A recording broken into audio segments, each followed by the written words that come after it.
Hey everyone, Egman here with another video, and today we have a top 16 breakdown for my own half case bounty that I did this past weekend. It was over 160 players with Star Deck 13 legal online, and it did have 8 rounds of Swiss into a top 16 cut, which we did play out. And honestly, I really love being able to host this event, and I really do appreciate all the support from my staff, as well as all the people who showed up, and also who tuned in onto the live stream. A couple things before we get started. First, I do want to just say personally, thank you to all the people who worked to help this event happen. So from my judge staff, I have Ying, Tash, Brian Reed, and Yomy, and then also my commentators, myself, but also Luffy TV, Strongest Wizard, and Risu. I would not be able to host this event without all their help, and I really do appreciate them. We did live stream this as well, which is on my YouTube and Twitch. It got cut up because I had some internet disconnects, but it'll be re-uploaded this week, free to watch. Just all the main matches there too, including Top Cut, so you guys can check that out later this week. Or if you guys are a YouTube member or a Twitch subscriber, you can watch that right now.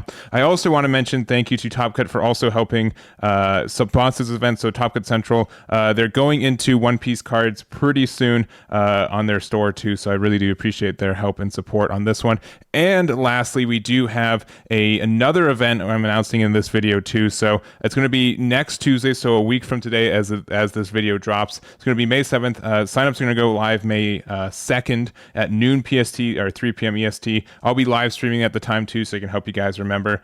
2 boxes, EBO1 is legal, and I'm going to let proxies be legal since it's the first couple days of the set being out, so I usually am a little bit more flexible for people doing it on those. So I don't really have much more to say on that, but just thank you guys for all the support. I really do appreciate it, and I feel it. And if you guys are new to the channel, please make sure to hit that like and subscribe button. So anyways, going into the actual event breakdown, again, it was 167 players, 8 rounds of Swiss best of 1 into a top 16 cut best of 3.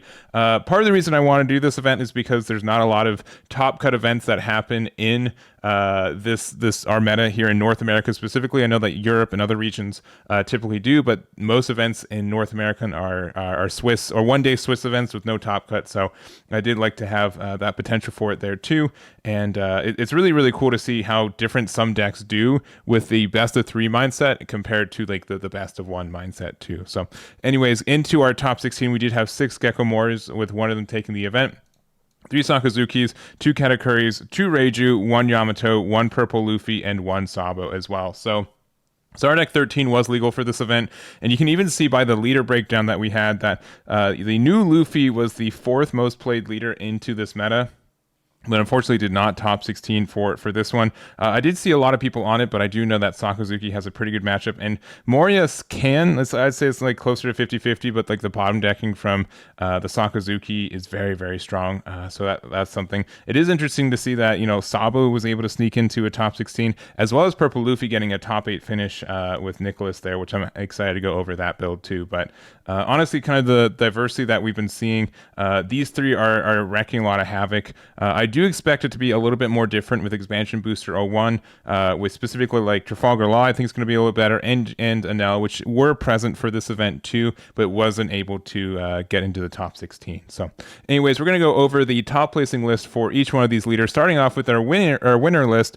which is Fee with the Gecko Moria. And Fee's got a little bit of an interesting build, I will say.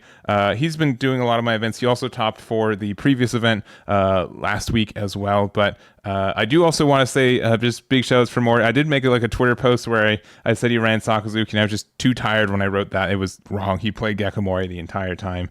And yeah, the kind of different ads that I saw for this one, first is the Cerberus, which I can kind of start subscribing to using this card. Not only is it like another target just in case you need something from your Gecko Moria leader effect later in the game, but also it's really great to be able to play this as a blocker as itself, and then being able to protect it with your Sabo. It's very strong. It just means like it's a smaller version of Borsalino. You don't need to run Borsalino if you have the Cerberus into Sabo, because it's essentially the same thing. It gets removed by the same things as Borsalino, meaning like the 200 million volts and bottom decking from Sakazuki, but otherwise like the Sabo can protect it, and it's a really strong blocker. So you're going to see that there's no Borsalino in this build, and with the Cerberus, I really do agree on that. We also do have the Rebecca Hina combo, which I am partial to as well, being able to use this to get things into range and be able to, establish a Hina, then play Absalom, getting 2 5k bodies out, as well as removing a a 6 or less is pretty good tempo for this deck, especially since you really only need the Absalom in trash anyways. Like the Hina's the only card you need to draw, and everything else. There's also the swag ad of the one Sakazuki, which ended up in one of the matches we saw coming up.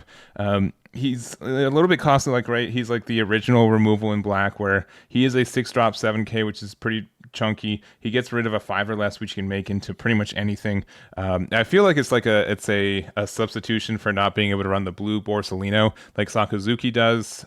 So this is still a great card. We do have to get like the discard, but you can, once this hits the board, some decks have a hard time removing it too, which is interesting. So, and also it's easier for this to hit some higher targets that Absalom would need some like additional like Ice Ages or Great Eruptions or anything else. So not too shabby of a card for this deck either. So this is the build here, and congratulations to Fee for their first place finish. Next up we have Yamato. So this is Quan's build of it here, and during the live stream we pretty much watched Quan for until we lost, just because of how the diversity went. He had some really great matches, and spoilers, the match between him and our purple Luffy player Nicholas was one of my favorite matches, if not my favorite match for the entire tournament. So a lot of back and forth, a really interesting kind of dynamic between the two, and I thought it was really cool. So, but we're going over this build as it is, and there are some interesting ads for it too. We are playing, like I like to call it, like the hybrid build of it, where it's kind of like the low end still of like we have the Mihawk combo, which we're able to use to play the Nekomamushi, the Ohm, the Kikunojo, as well as the 3-drop Nekomamushi blocker from Wano Country, which, you know, this is foundable from Wano. The fact that this blocker is nice, you can play it off the Useless Kid. All of that's kind of nice. I wish it had a counter, but it's okay that it didn't. And then on our top end, we still have like our Hody Jones, as well as, again, our Useless Kid. So there's some weird ways where like you can be like aggressively take cards from your life. That's kind of like doubly beneficial, where one, if you hit Kikunojo or Nekomamushi, you get to play it for free. And then if not, you have a lot of cards with counter, since we are playing a lot of 2Ks in this deck. 12 of them, we are having 3 copies of You're the One Who Should Disappear. And then we can kind of protect our Useless Kid later in the game, so we get some more value too. So honestly, a really unique build for the deck. I would still probably want to run a couple copies of Ace. I think that card's a little bit too strong to not run. And you can see that there's a little bit tight room since we're only playing 3 copies of Hody, but it's still in a good spot. And I think this deck is pretty good, and I think EBO 1 is probably going to be around as well. So not much more to say, but congratulations to Quan for their top 4 finish there. Next up, we have Ivan with Sakazuki. For shoutouts also from playing all the way from Uruguay for this tournament as well, and getting this top 8 finish with it. So all of our Sakazuki players were playing the stage build, if you guys didn't see on the previous screen, and which I think I'm slowly like, I don't know, in Star Deck 13 meta, it might be like the better one, just because it bottom decks more things, which is more impactful for, again, Black Yellow Luffy, which I think is going to see an increased spike of play once EBO 1 comes out.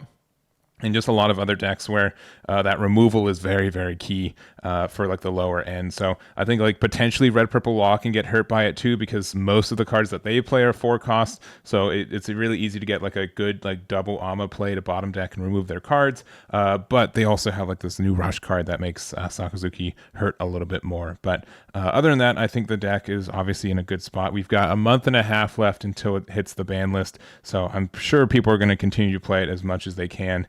And I definitely understand why, because it's a very strong deck. So I don't have much more to say, but congratulations to Ivan for their top 8 finish with this one. Next up, we have our purple Luffy. So this is Nicholas Steele's version of the build, and you'll notice that real quick. This is essentially an OP05 build of the deck. I've been talking to a couple people, and they're like, why did purple Luffy fall off? Like, it was one of the best 3 decks, if not a solid top 3 deck in the last format. And Anel's still kind of seeing some play. Sakazuki's definitely seeing some play. Why is purple Luffy the one that got dropped really, really hard, right? And I think the biggest reason is because it didn't really get any new support cards in this set, right? Again, we are playing this general just solid build, but like nothing new is with it. The fact that Sakazuki was still kind of a rough matchup at times for the deck, and it's even more present than usual is there. And sometimes I feel like Gecko Moria might be a tough matchup for the deck because they are at 5 life, but also they kind of have a hard time removing your cards, and you are so good at removing 4 costs. Like Polly being able to hit curve and get rid of whatever 4 costs you see from Thriller Bark makes a lot of sense. Obviously, the Kaido on curve, Sakazuki has a way to remove Kaido. Gecko Moria really has to see its pieces to get there. It's a little bit more likely to see Kaido just survive after it hits the board too against that matchup. So I think it probably needs to see a little bit more play. I kind of understand why it dropped off a little bit because its best matchup Anel isn't around as much, and I think that like Katakuri could just be very aggressive. So you have to kind of balance how much of the cards from your life you take. But it's an interesting spot. So I don't really have much more to say from this. I've been playing a lot more purple too. So seeing purple Luffy top I think is really cool. And just congratulations to Nicholas. And again, make sure to watch the top 8 match. I really think it was a really cool one and a really unique just pairing for what it was. So there it is there. Next up, we're going into our top 16. So we have 2 copies of Reiju who made it. We have both of Garrett and Lazarus for this one. So nothing too crazy. These decks are very restricted to what you can run, just because if you're running the combos you have to you have so much space you commit to playing them, but I do think it is good for right now. I think EBO1 with Red Purple Law being more present, I think this deck's going to have a hard time surviving. But I've also seen, like, just even over the weekend, it's still topping in Japan in OPO7 meta, so maybe it's not going away completely, but you do have a couple more hurdles that you have to try to get around to find success. But it's just a really solid build and deck in general. This is Garrett's build and also Lazarus's build. We do have like the additional copy of the 2 copies of the Gravity Blade Raging Tiger, which this card is very good at removing specifically Sabos and Borsalinos. You just place up to 2 6 or less characters in any order on the bottom of their owner's deck. So there are just some times where I'm able to build the board. The fact that a bottom deck means that against Moria specifically, they lose those, which is really good. So 7 is maybe a little bit expensive, but it's not too bad. And the trigger off of life just to bottom deck a Fiberless hits a lot of things in this format. Again, like Sabo and Borsalino still get hit by the trigger off of life, which I think is strong. And if your opponent's not expecting it, it's very good. I think blue in general just has a lot of good utility cards. And if there's one that you kind of sneak in that's a little bit atypical, your opponent can unwittingly like play into it, and you get like a huge tempo swing by using the Gravity Blade. So I don't have really much more to say about these builds. I think Reiju's a really fun deck. I really think it's unfortunate how its interaction with Red Purple Law is going to hurt it a lot in the next couple weeks. But if you're able to dodge that, I think the deck still rewards a lot of good gameplay, and I like what it does. So this is the build here for Lazarus. And then next up we have our Sabo. So this is Garrett with 2 T's with their copy of Star Deck 13 Sabo. This is a deck that I've tried quite a bit and I really liked, and this is almost a completely different build from what I've tried, so which is really exciting. So some key adds for this one and some key things to say is that we're not playing any of the actual like 2-drop brother army, which I think is interesting. The reason I think it's strong is because you do want to be able to like being able to refresh your ace 5-drop and then also get that extra 2 Dawn for your or plus 2k for your leader seems really strong. And like Luffy's the same kind of thing, but it's also kind of tricky for you to find the specific pieces in this deck too, in comparison. So I get like why you would not want to, but it's again something I haven't tested, which is exciting to maybe do some testing. We also are playing 3 copies of Karasu. Since we are a Revolution Army leader, we can just play this and give something -1 for the turn, including leaders, which is strong. We could also just easily put this back into our life with our leader effect too. And then just kind of a good amount of triggers. So 4 copies of Sanji, 4 copies of Satori, 4 copies of Kikunojo, which if you're able to keep looping your Kikunojos, it feels really busted. And then also we have 4 copies of Charlotte Cracker. So no lack of just cards to hit off of your life. And based on what I saw, the gameplay of this list too is that you really just want to attack aggressively with your cards, and then you put the cards that have trigger back into your life so you can have it come back out again next turn, and your opponent kind of has to waste resources. So Of course, with everything that's not Kiko Nojo, you do have to like discard the card to get the card back on board. But I'm guessing it's worth it a lot of times, especially since we do have some cards that don't do much in hand already. So I think I don't know, it's a really interesting build. I'd have to try it personally, and it's really cool to see this get top 16 as well. So congratulations to Garrett for their finish. And then to wrap it up, we have 2 copies of Katakuri. We have Filipe and Frankie's version. This is Filipe, this is Frankie's version. Filipe's version, I'll just say, is just a very standard build for what I've seen for this deck. Biggest thing is that we're not playing the 4-cost Sanji, which I think is like the other card you try to find room in, but instead we're just running more of the events to do that.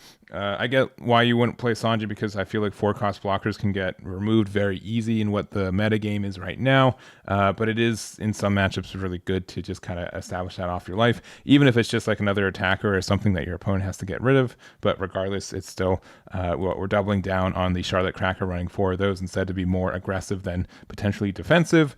And then also for Frankie's version here, a little bit more of a personalized build. We see a lot of 1s and 2s of like 2 copies of Onami, which I like in the deck, 1 copy of the 2-drop Sanji. We're playing the 4-cost Sanji as well, and then just kind of the same top end. The 3-1-4 split of the Linlins and the Katakuri, I think, is pretty established at this time, and most Katakuri lists that I'm seeing topping are running a combination like that. So I don't really have much more to say, but congratulations to both our Katakuri players on this one. And that's going to be it for this breakdown. Again, thank you guys so much for watching the tournament, supporting the tournament, and everything else associated with it. We will be re-uploading the live stream later this week as well, so you guys can see it edited down and just formatted better, especially since it's split into 3 right now on YouTube as is. Thank you to my judge team and commentator team. Thank you to Top Cut Central for sponsoring the event as well. And also make sure to be on the lookout for our next EBO1 legal event next week, with signups going up this Thursday. So that's going to be it for me. Thank you guys so much for watching, and I'll catch you all next time.